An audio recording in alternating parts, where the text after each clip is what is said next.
the more people use this, the better it gets and the easier it gets for our clients and our suppliers, that those clients, and also the amount of people who needs to be involved in it is also reducing, which according to me sounds like a massive win.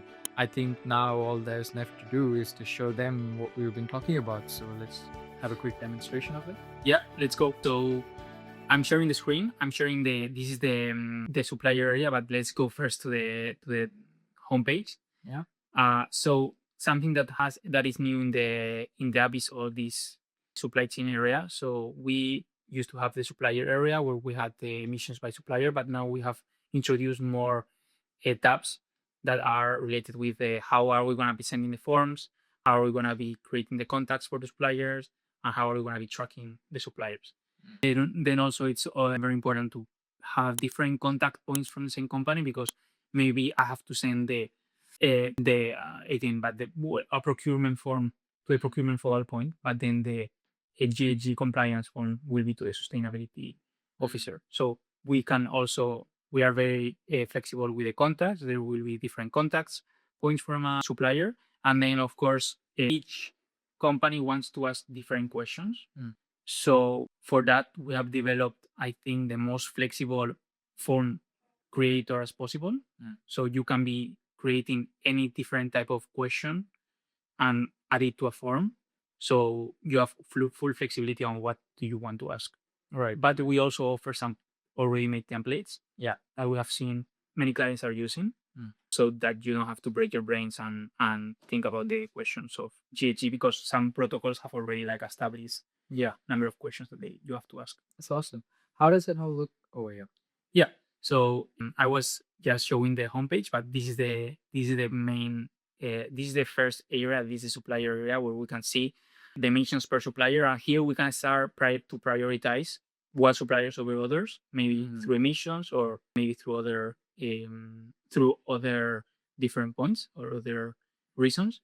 But what we will do first, I think, is what the user should do first is start adding to a tracker which are the suppliers that they are interested. They can add it in bulk or they can add it one by one. Okay. And why we do this? Because when you add it to a tracker, we will start doing the scraping in the web, and we will start doing the checks on if any public disclosure is available, so you don't have to try to get that information from the suppliers. Then on the other hand, I have already added some suppliers, but we can add any other here. As I was saying, you can do it like to all of them. So this is a list of suppliers that I'm tracking right now.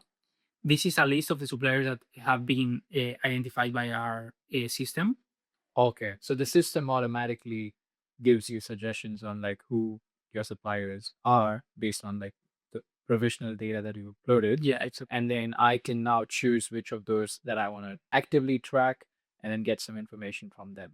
Yeah. Awesome. Nice. Yeah, and then after we have identified which suppliers we want to start asking information from, there is also an important point that it's worth reviewing.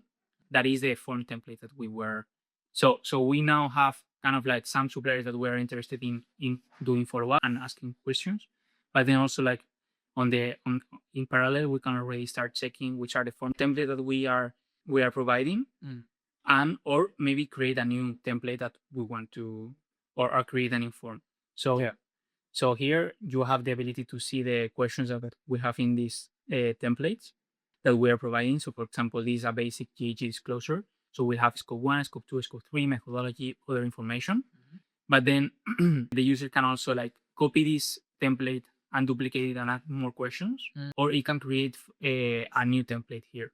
So this is like a form creator where we will be able also to add as if it's required a reporting period or not, what is the protocol and what is the base. Now we are offering GHG protocol. And then once you create the main skeleton of the form, you can add questions. So we are here suggesting some questions that we have created, but then you can also here create any type of question with any type of field. It can be a file, it can be numbers, a date, whatever. So that's why we say like we are giving full flexibility. But for the sake of being fast, let's use a template that we're interested in the GHG disclosure basic. Yeah. So after that, what we recommend is creating a new campaign. what is a new campaign? A new campaign is a way of grouping different suppliers Mm.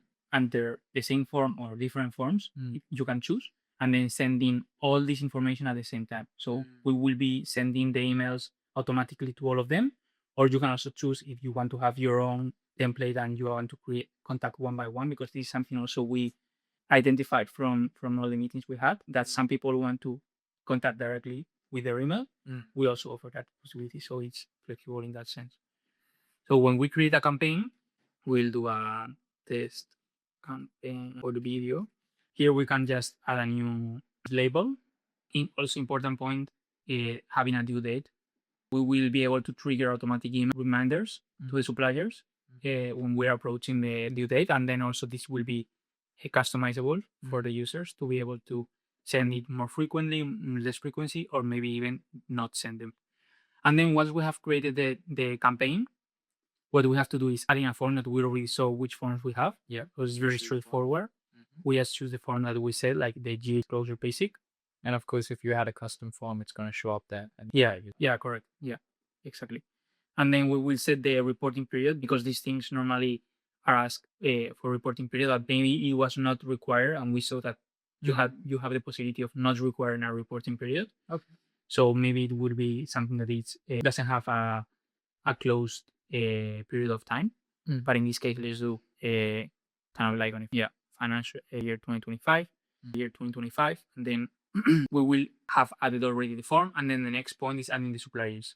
We already showed at the beginning how to start tracking the suppliers. Yeah. So it's as easy as you have now the form that we have added, and then picking up which suppliers we want to engage.